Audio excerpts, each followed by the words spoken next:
E ele percebe como homem, como ser humano, como aquele que entende a natureza do ser humano, ele percebe que os homens e as mulheres, as crianças estão ali, tendo uma necessidade física. Diga, uma necessidade física. Uma necessidade física. Escute, Deus nos fez. Somos as únicas criaturas de Deus que Deus nos fez, com a natureza de cima e com a natureza de baixo. Diga, a natureza de cima e uma natureza de baixo.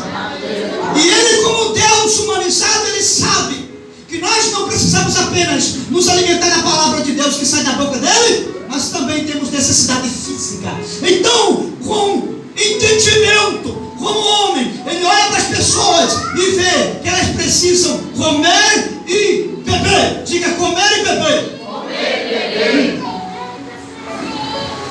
Você chegou aqui, mas ele sabe o que está faltando na tua casa.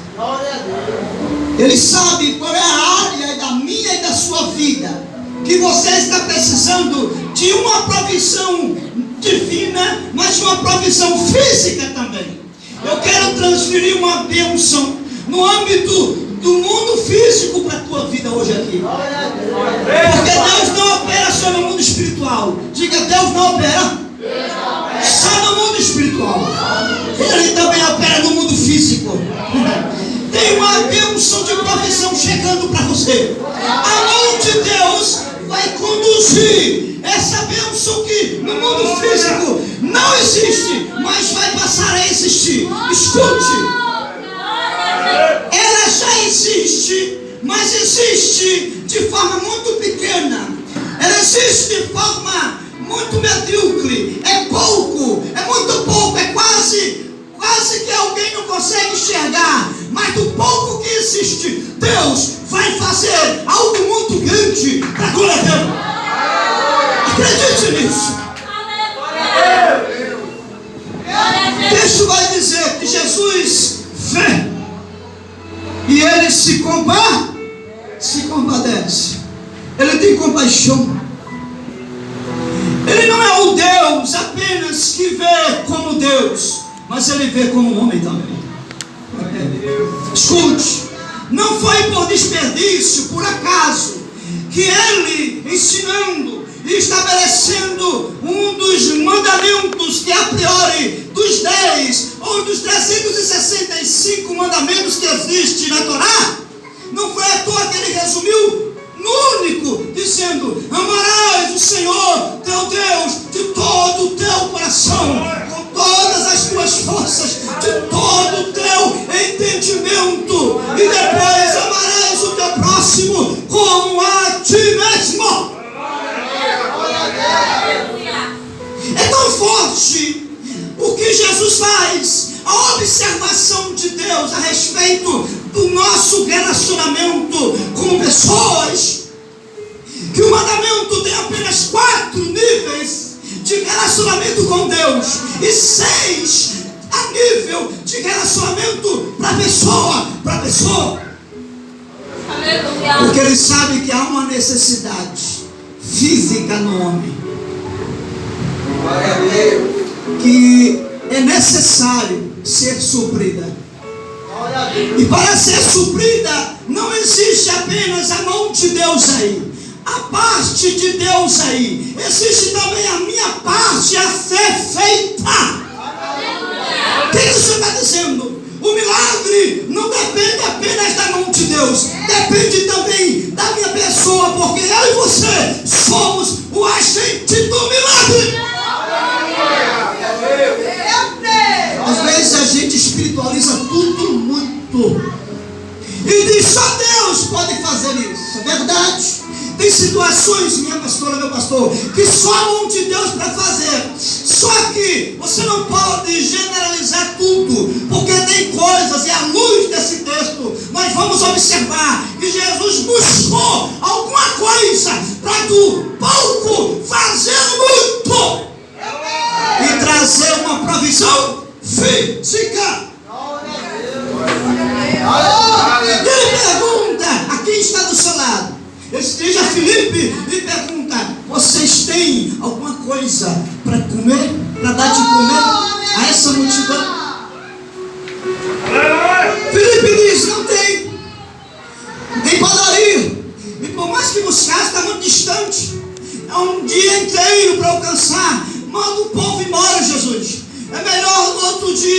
nós voltaremos aqui e o Senhor dá continuidade no outro dia. Escute, tudo que Deus começa a fazer, Ele nunca deixa pela metade. Como Ele é Deus sincronizado, o Deus encarnado, Ele começa, mas termina essa obra. O que Deus começou a fazer, Ele vai terminar. Diga para alguém, o que Deus começou a fazer, Ele vai terminar. Ele vai concluir. Deus não vai despedir você hoje daqui de mão vazia. Ele não despediu o seu povo de mão vazia. Veja como a misericórdia de Deus é grande e ultrapassa toda a limitação e fraqueza humana. Mais à frente, Jesus vai dizer para esse mesmo povo, mesmo tendo compaixão, mesmo olhando com olhar de misericórdia, Ele vai dizer: vocês estão aqui não pelo pão eterno, da vida eterna, mas pelo pão que perece.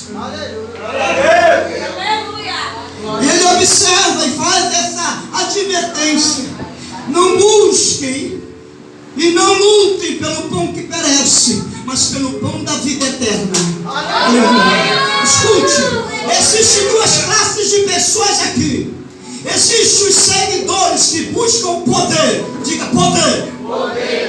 Porque o poder está ligado à multiplicação de pão do que não existe e à multiplicação do que já existe. Está ligado à cura, à libertação, enfim. Eles buscam o poder de Jesus.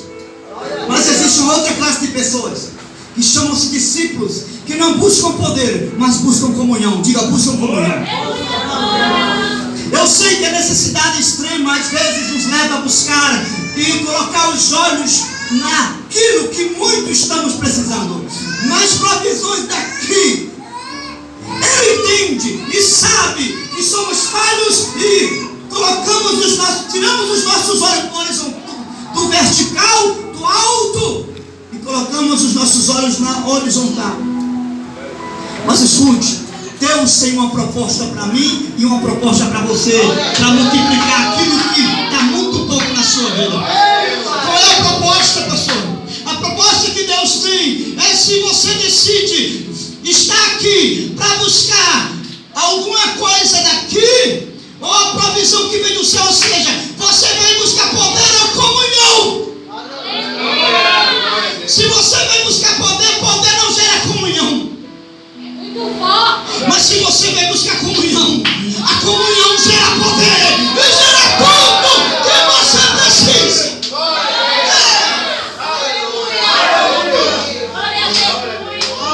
Porque você pode receber a bênção, mas pode ser que você não tenha recebido toda a bênção. Mas é impossível você ter comunhão com o Senhor da bênção e não ter o Senhor da bênção. Porque a comunhão é intimidade, é relacionamento muito próximo.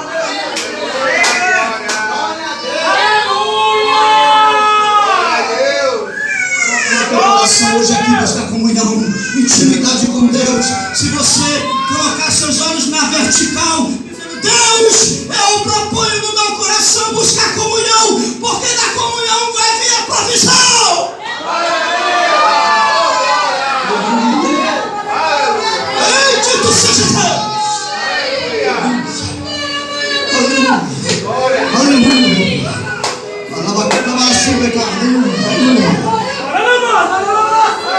Ele pergunta para Filipe. Filipe diz uma palavra muito que ele não queria. Não era essa a resposta que ele queria. Ele queria uma resposta positiva. Ele queria uma resposta positiva, concreta, real. Assim como André, que ele não foi dirigido a palavra, mas como ele estava de lado e ouviu, ele foi em busca de um garoto, porque na coerência dos meus pensamentos, ele já estava sabendo que havia um garotinho com 5 pães e 2. Então ele chega. O cenário vai dizer que quando Jesus fala com Filipe, André chega: Senhor, aqui está o garotinho com 5 pães e 2 peixinhos. André é alguém que traz solução. Diga, traz solução. Filipe não. Filipe mostra problema. Filipe é um incrédulo que não crê, e ainda não crendo, ainda generaliza a incredulidade dos outros. Como Jesus não perde tempo porque não crê, ele se dirige a Filipe. lugar é para quem crê. Não é para quem não crê.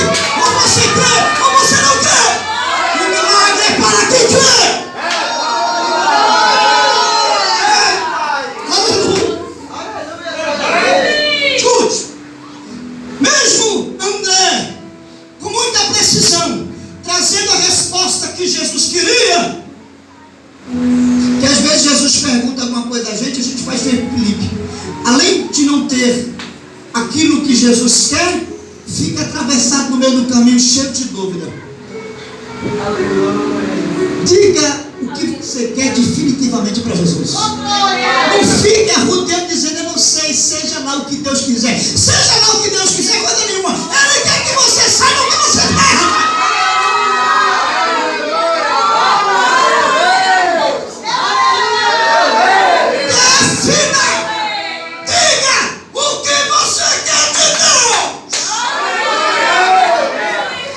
Chega, escute, veja a coerência dos pensamentos. Jesus chega para o cego, parece uma aberração, parece uma brincadeira. Pega no cego e diz: o que você quer que eu faça?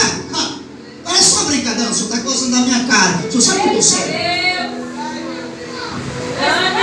A vontade de dizer: me dá uma varinha para melhorar a minha caminhada.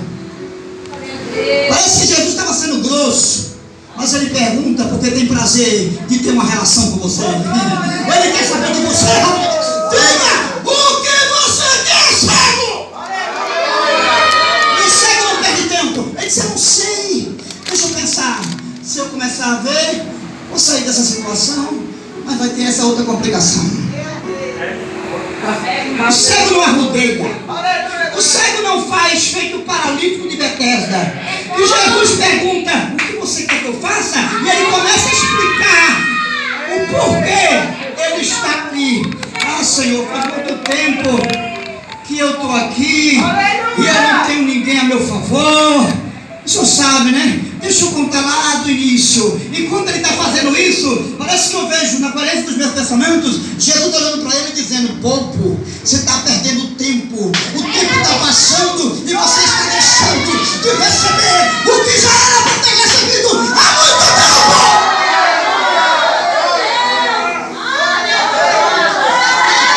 Tem gente aqui que já não recebeu porque está rodeando.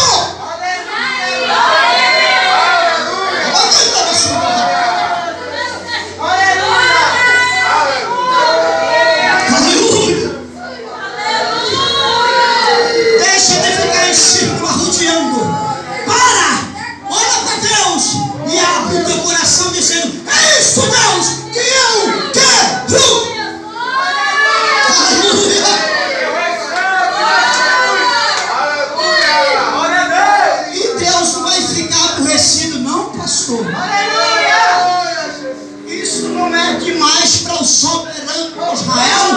Não! Glória a Deus! À luz do que eu vejo, ele se relacionar com as outras pessoas que chegaram para ele, não. Ele viu a necessidade, mas interrogou. Diga o que você quer, fale o que você quer. O que foi que houve? Fale para mim!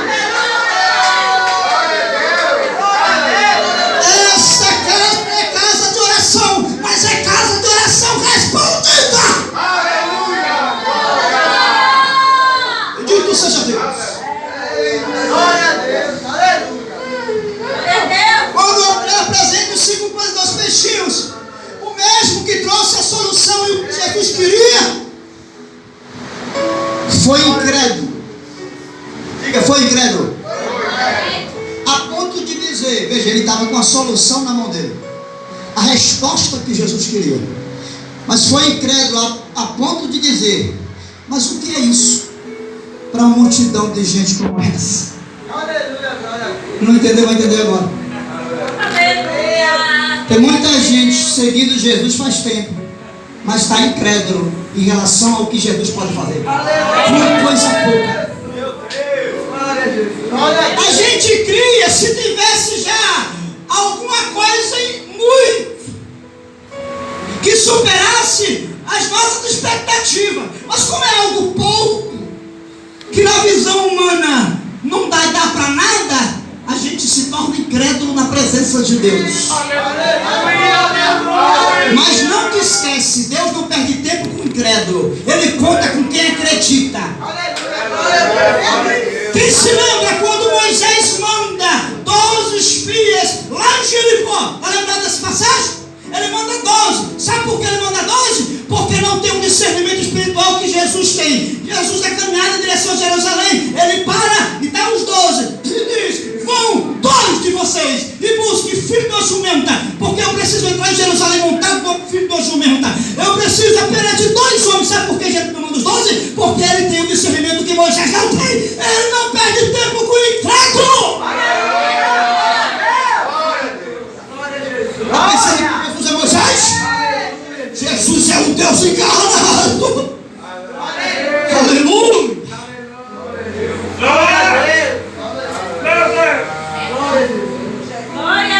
O texto não para por aí. Minhas horas estão chegando. Eu vou parar.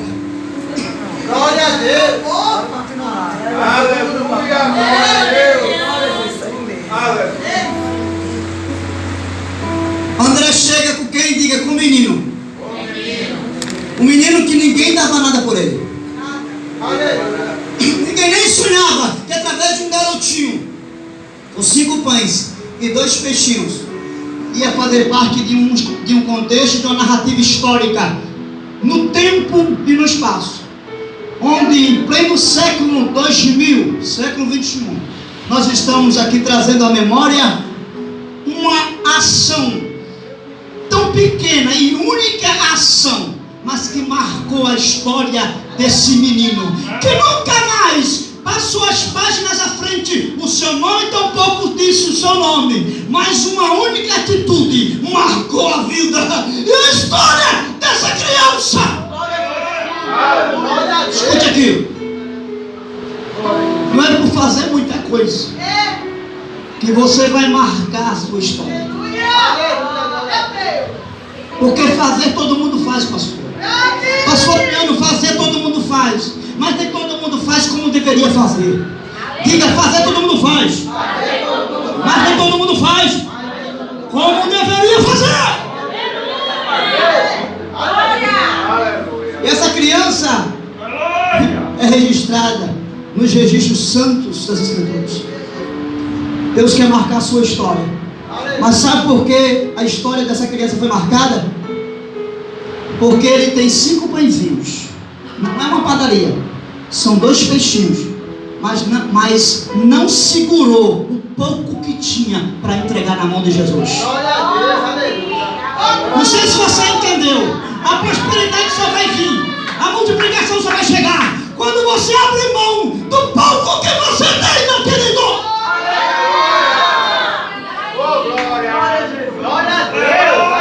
É pouco, mas Jesus está dizendo: eu quero esse pouco na minha presença. Para você e para alguém é inútil e nada vai acontecer enquanto estiver na sua mão. Diga, enquanto estiver na minha mão.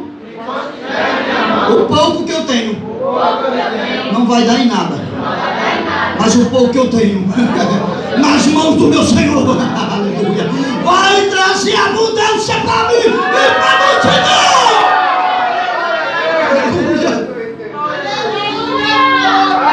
Então entrega na mão de Jesus. Não deixa na tua mão, não. Às vezes a gente entrega a Jesus, mas segura. Dá com a mão e segura com a outra. Não adianta.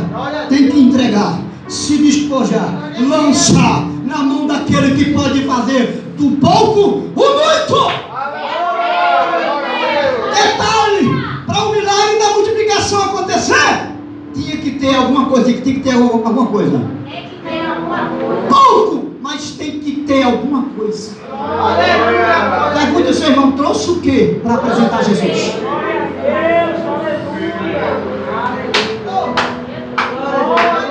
Você está pensando que vai encontrar um pacotinho aqui feito para o pastor Adriano e a pastora Lígia entregar você? Aqui não tem senha. A senha e o sacrifício já tem que vir com você. Sabe por quê? Jesus se depara diante dos cambistas na frente do templo de Jerusalém e reprova eles. Que não foi um erro dos que vendiam nem dos que compravam, mas estavam manipulando manipulando uma obra que estava sendo feita de forma errada. Não era para comprar tudo pronto. A lei vai nos ensinar que cada judeu deveria trazer de casa, criado, uma ovelha criada, podada, arrumada. Teria que sacrificar seu tempo, suas horas, seu dinheiro, seu esforço, sua própria vida, para no dia do Corban, o sacrifício do cordeiro, levar de casa e não encontrar pronto.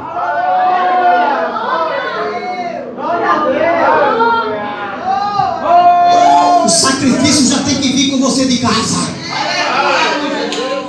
Você é um sacrifício vivo. Por isso que o apóstolo Paulo, Romanos capítulo 12, verso 1, 2 e diante, ele vai dizer: apresentai-vos a Deus como um sacrifício vivo. Ele está falando da minha vida. Você é o sacrifício vivo de Deus. Lá na tua casa, tu és o sacrifício vivo de Deus. Está vendo esse altar? É a figura, de forma simbólica, da sua vida. Você é o altar de Deus que vai e vem, que sobe e que desce, que trabalha e vem para casa, que vai e que vem. É o altar de Deus ambulante. Em todo altar existe sacrifício. Se você pode ser o altar mais bonito que for, se não tiver nele o sacrifício que Deus quer, não serve. Se não serve, não tem resposta. Se não tem resposta, é sinal que não tem fogo. Se não tem fogo, Deus não aceita sacrifício apagado.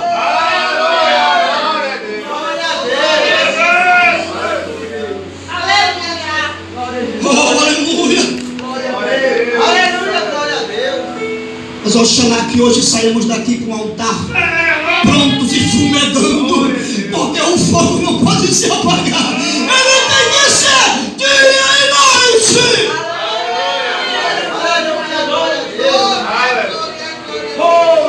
Quando Jesus já sabe, ele pega os 5 pães e os 2 peixes e faz uma oração a Deus. E o que acontece? Multiplica? Não. Ele revela uma mensagem. Escute, deixa eu abrir um parênteses aqui. Esse cenário é a resposta. Tem um texto, do texto que está no versículo 35. Quando ele abre a boca, diante da multidão, após realizar a multiplicação dos pães e ver todo mundo comendo de barriga cheia, ele diz: eu sou o pão de Deus. Tudo que Jesus faz no mundo físico é uma resposta, é uma mensagem que ele revela do mundo espiritual. Diga, tudo que Deus faz no mundo físico é uma revelação, uma resposta do mundo espiritual. Sabe por quê? Porque nós somos de baixo, mas nós somos lá de cima também. Então, não pode ter só o pão de baixo, tem que ter o pão lá de cima também.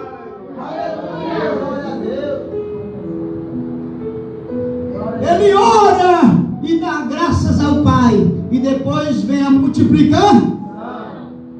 Fale para o seu irmão, para você não sair daqui esquecendo. Antes do milagre, tem que vir comunhão. Não dá para esperar provisão de baixo se não tem provisão de cima, que se manifesta aqui embaixo, se não há comunhão. Salmo 133, versículo 11, não fala memória. Ó, quão bom e quão suave é que os irmãos vivam. É como um óleo precioso que desce sobre a barba. E por aí vai a mensagem. Mas antes do óleo, que é a representação da unção na pessoa bendita do Espírito Santo, vem a união. Tem gente equivocada com as coisas de Deus. Me dá unção para me amar. Me dá unção para fazer a obra. Me dá poder para perdoar. Você está perdendo seu tempo fazendo isso. Antes de tudo isso, você tem que ter uma relação aqui e boa. Porque primeiro vem a união. Ó, quão bom e quão suave é que os irmãos vivam. Depois que a espiritualidade existe. Aí vem unção. Começa a amar, começa a perdoar, começa a fazer o que Deus quer, que vai vir jorrada de provisão de cima e provisão de baixo. Antes do milagre, tem que ter comunhão. E Jesus entende isso e faz isso como uma revelação, ensinando.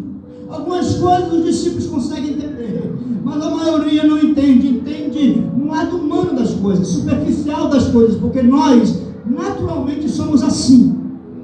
Nós entendemos muito na naturalidade das coisas, mas o mundo espiritual muito pouco. Mas Deus está revelando coisas daqui que são lá de cima. Aleluia. Deus está nos revelando coisas de cima no mundo físico. É por isso que Jesus usa a figura de ovelha e representa eu e você. Ele usa a semente de mostarda para representar a sua palavra. Ele usa o solo que representa o campo, a colheita. Ele usa vários tipos de linguagem, coisas lá de cima que se manifestam aqui embaixo através de uma linguagem figurada para eu e você entender. Não adianta falar inglês, idioma hebraico, aramaico, se você não entende uma vírgula. O segredo da bênção está em entender o que Deus está. Se você não entender o que Deus fala, você sai daqui sem a bênção de Deus. Porque você não vai fazer o que não entendeu. Você só faz aquilo que você entende. E você entende de forma racional. Pensando, diga pensando. Sabe por que as 5 virgens foram imprudentes, insensatas? E insensatas porque é alguém que não pensa. Quando você faz alguma coisa sem pensar, você dá com os burros na água. Dá tudo errado. Mas Deus está dizendo, pensa. Pensa uma vez, pensa 2, pensa 3. Pensa, mas pense antes de fazer alguma coisa. Ele dá ordem para o pessoal se sentar. Isso fala de organizar. Tem que se organizar, porque milagre se organiza. Às vezes a gente quer que Deus venha arrumar a casa da gente. Diga, quem tem que arrumar a casa sou eu. Se organize, veja o que está fora do lugar, expanda, tira a poeira, tira a sujeira, e agora diga, agora sim Deus, estou organizado. Se organizar apenas não basta, tem que estar preparado. O que o povo estava sentindo? Diga fome. Tem gente que chega na presença de Deus, mas não tem fome de Deus, tem fome de qualquer outra coisa. Deus está dizendo, tem que ter fome da minha palavra, tem que desejar a minha palavra. Primeiro se alimenta de Deus, depois Ele vai alimentar você de todas as outras coisas que você precisa.